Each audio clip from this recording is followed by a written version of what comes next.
Good morning! Ayan, 3 minutes na lang bago mag 7 AM.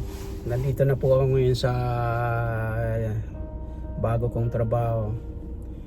At mukhang wala pa si boss. Inaantay ko na lang. Alas 7 sabi niya first day ko 7 AM daw ako mag-start. So ayan guys, medyo windy siya. And -3 ngayon. So ito, hindi ko alam kung anong una kong gagawin sa unang araw ko. Baka may kaunting orientation, and let's see what will happen today. 10 hours ako today. Yan, nakita ko yung locomotive dito lang sa kabila, nakapark.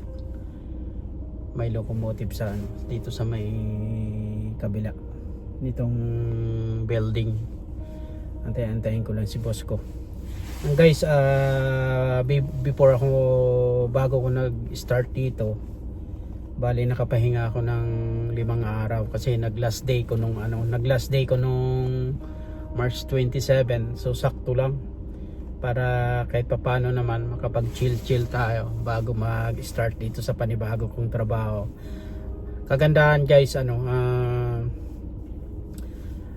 malapit lang, 5 minutes drive lang, tapos dito lang sa city namin, dito lang sa may baba namin, dyan lang ako bandang taas nakatira. At ito, excited ako today. And syempre ang lang dito, panibagong pakikisama sa boss at saka sa katrabaho.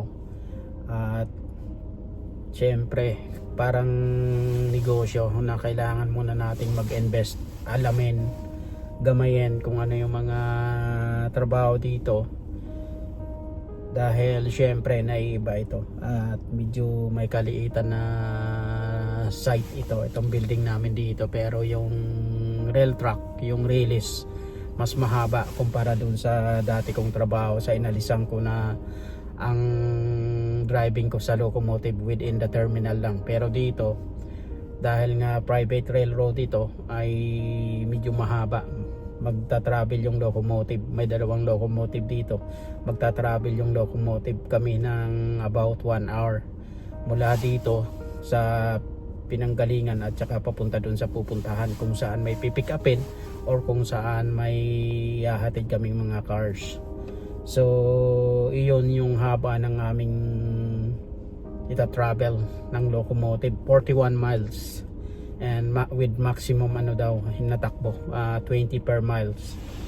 Yan, wala pa si boss, alas 7 na. So titingnan natin, standby lang ako dito, malamang wala pa siya, wala pang ilaw, wala tayong magagawa dahil siya ang 1 hour drive siya, si boss ko. So antay-antay lang tayo dito guys, makulimlim, windy siya. And mamaya update tayo, share ko lang sa inyo guys, to ang akong bagong trabaho dito.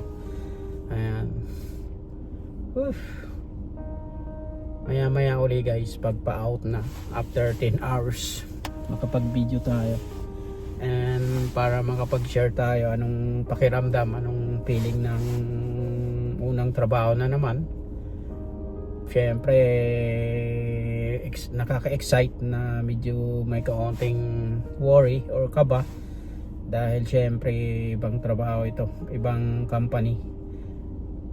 So yun lang muna guys, antay-antay ko lang si boss, wala pa kasi